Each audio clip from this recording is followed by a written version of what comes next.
할렐루야. 우리 주님의 은혜가 우리 복양의 모든 가족들에게 풍성하기를 축원합니다. 오늘은 다니엘서 9장 1절에서 19절 말씀을 통해서 은혜를 구하는 삶이라고 하는 제목으로 하나님의 말씀을 전하고자 합니다.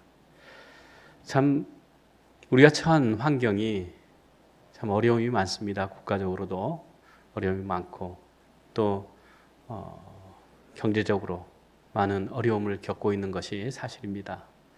이때 우리에게 필요한 것이 하나님의 은혜가 아닌가 그렇게 생각되어집니다.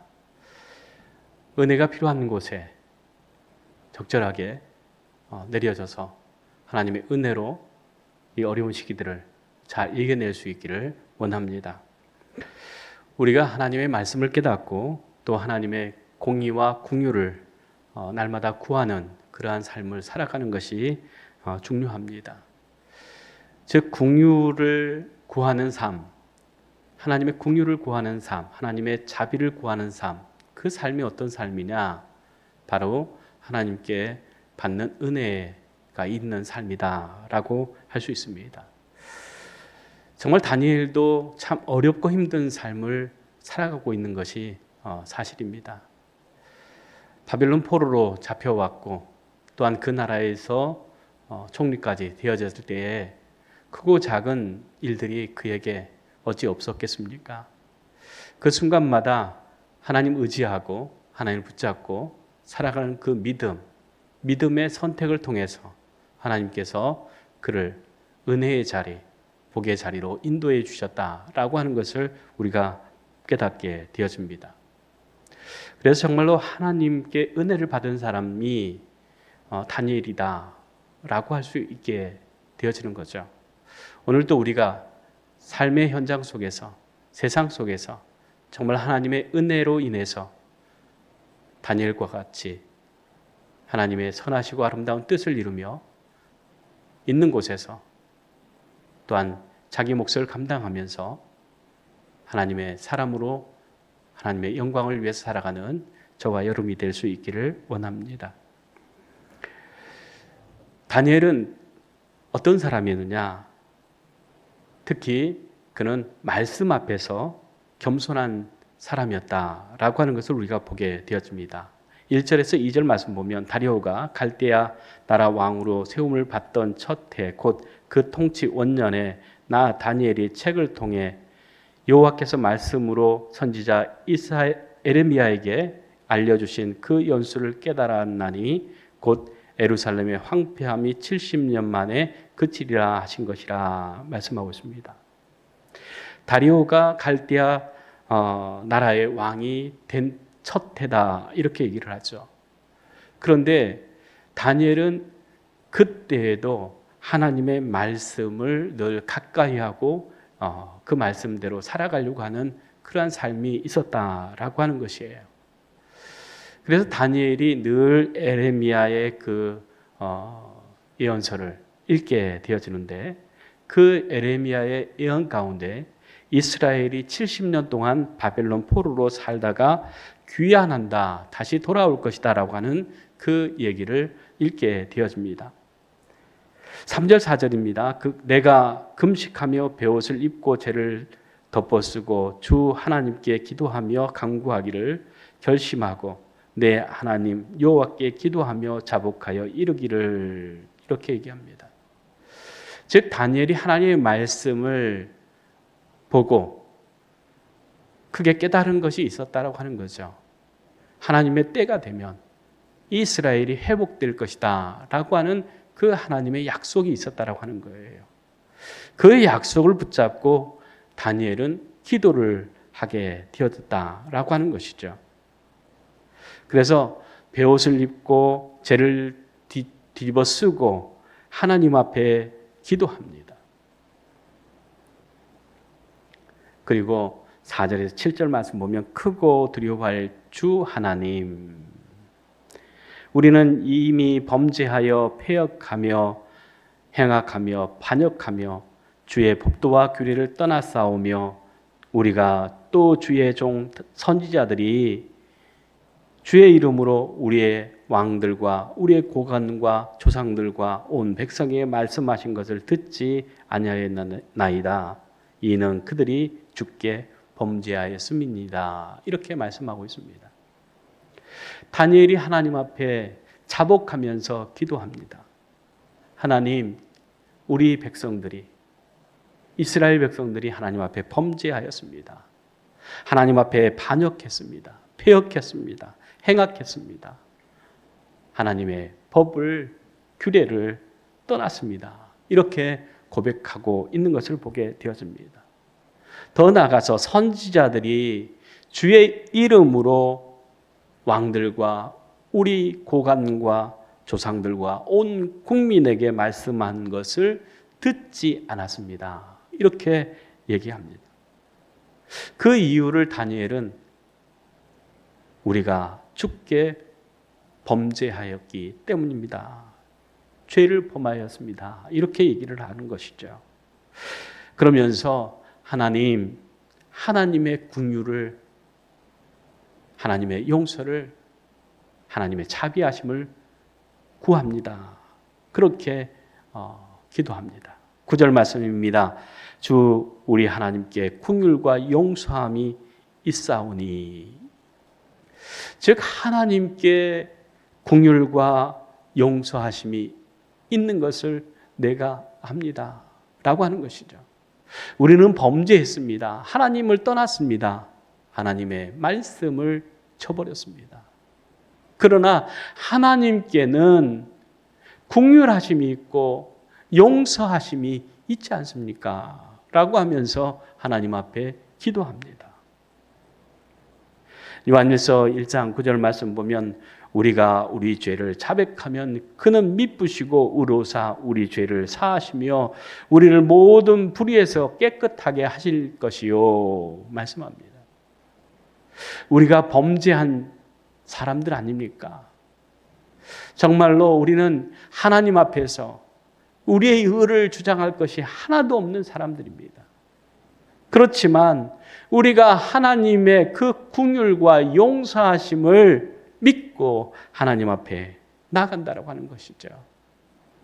우리가 우리의 죄를 자백하면 하나님께서는 미쁘시고 의로우신 분이시기 때문에 우리의 모든 죄를, 우리의 모든 불의를 용서해 주시리라. 그렇게 믿고 이 다니엘은 하나님 앞에 기도하는 것입니다.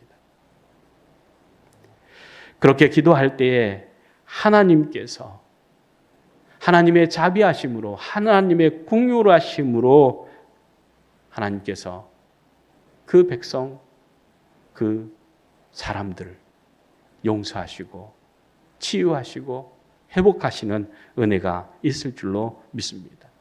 두 번째로는 주의 긍휼을 의지하며 다니엘은 기도했다라고 하는 것입니다. 다니엘은 포로 기간 70년이 다 지나도록 깨닫지 못하고 하나님께 은총을 구하지 않는 사실을 회개하면서 하나님의 사랑과 긍휼을 구합니다. 17절 18절 말씀입니다. 하나님이여 지금 주의 종의 기도와 간구를 들으시고 주를 위하여 주의 이름으로 일컫는 성을 보옵소서. 우리가 주 앞에 간구하옵는 것은 주의 공의를 의지하는 것이 아니요 주의 큰 긍휼을 의지함이니이다. 이렇게 얘기합니다.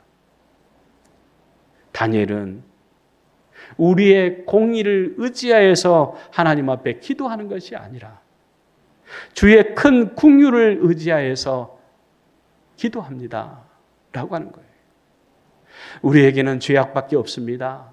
그러나 하나님에게는 긍휼하심이 있지 않습니까? 그 긍휼하심으로 우리를 용서해 주시기를 원합니다. 그렇게 고백하고 기도하고 있는 것이죠. 다니엘은 주의 공의를 따라서, 주의 의를 따라서, 또한 주의 긍휼하심을 따라서 주님의 그 분노를 그쳐 주시기를 원합니다. 이렇게 간구하고 있는 것이죠.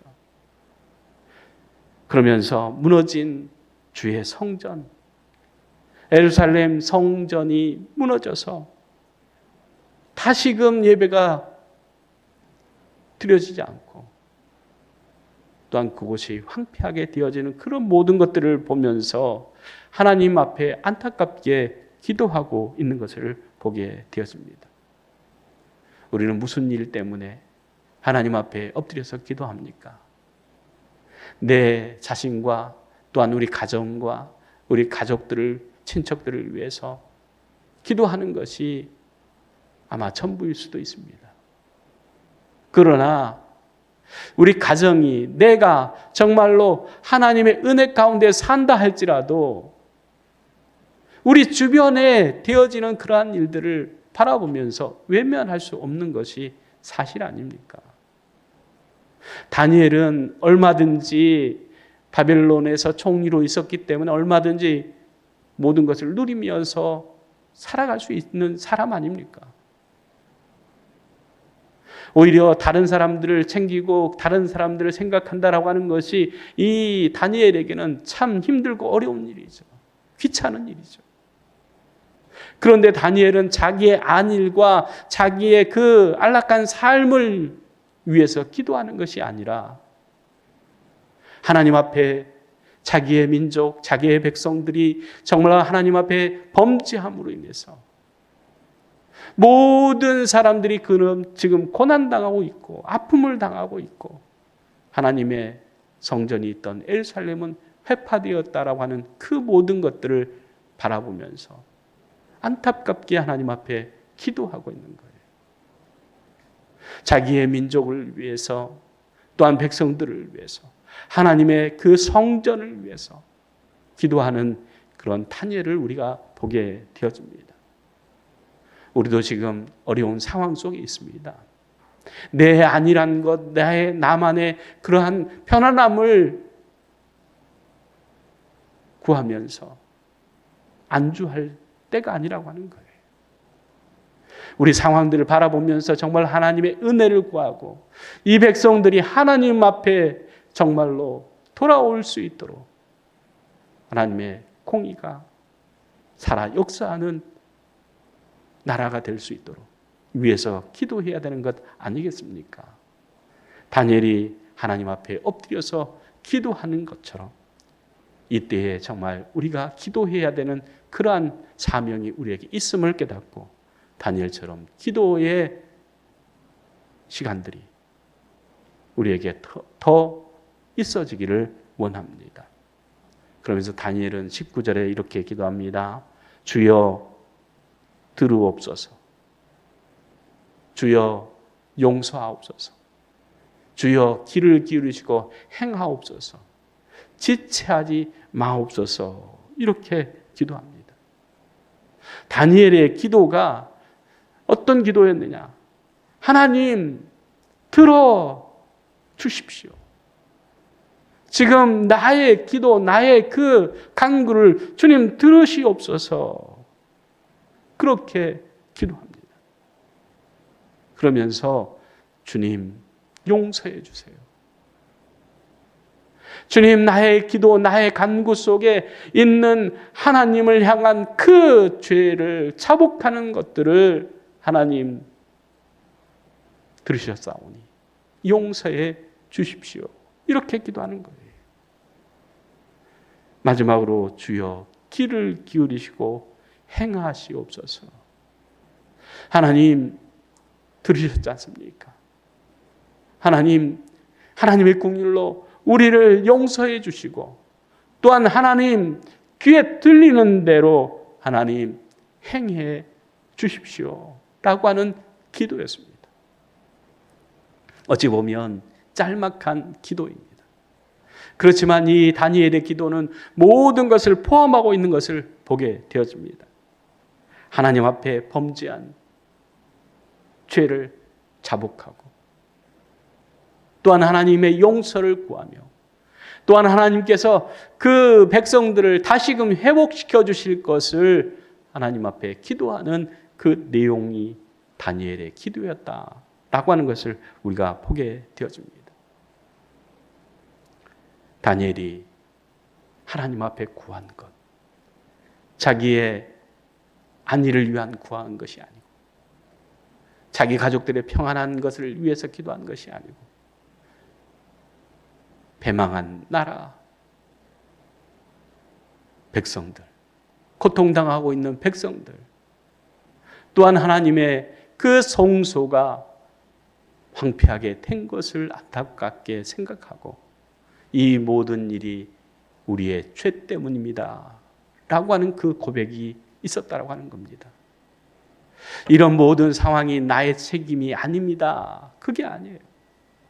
이 어려운 상황들이, 이 아픈 상처가 우리의 죄 때문입니다 라고 하는 그런 고백이 다니엘의 고백이었습니다. 누구의 책임이 아니라 나의 책임이고 우리의 책임입니다 라고 하는 그러한 심정으로 하나님 앞에 기도하는 것 아니겠습니까? 오늘날 우리 상황들을 돌아보면서 남 탓 많이 하죠. 누구 때문이라고 말을 많이 하죠. 그러나 우리가 정말로 하나님의 말씀대로, 하나님의 뜻대로, 하나님의 은혜를 구하면서 살아갔는가 라고 하는 것들을 돌아보면서 우리의 잘못된 믿음, 우리의 잘못된 신앙 회개하면서 하나님, 이 땅을 하나님 불쌍히 여겨주시고 이 나라 백성들을 불쌍히 여겨주셔서 하나님 용서하여 주시고 다시금 하나님의 은혜, 하나님의 사랑으로 이 나라가, 이 백성들이 온전히 하나님을 따르고 믿고 살아갈 수 있도록 하나님 믿음의 주요, 온전케 하신 예수 그리스도를 바라보는 믿음 가운데서 모든 것이 다 선하게 아름답게 열매 맺어지기를 원하면서 기도하는 저와 여러분이 되기를 원합니다. 기도하겠습니다. 하나님, 우리의 상황들을 생각할 때에 누구 탓이 아니고 누구 때문이 아니고 우리 믿는 사람들, 우리 그리스도인들이 하나님의 은혜를 구하고 하나님 앞에 엎드려 기도하지 못하고 하나님을 의지하지 못했음을 우리가 생각하면서 다니엘처럼 하나님 보시옵소서, 하나님 들으시옵소서, 하나님 들으시고 우리의 모든 죄와 허물을 사하여 주시옵소서. 또한 하나님, 이렇게 그냥 목자 없는 양과 같이 유리방황하는 것이 아니라 선한 목자 되신 주님께서 우리를 늘 푸른 초장 맑은 시냇물가로 인도하여 주심으로 하나님, 이 나라가 하나님의 뜻에 따라서 하나님의 영광을 위해서, 하나님의 나라와 하나님의 뜻을 위해서, 세계 선교를 위해서 다시금 힘을 쏟을 수 있는 귀한 나라로, 제사장의 나라로 하나님 회복되게 하여 주시옵소서. 예수님의 이름으로 기도리옵나이다. 아멘.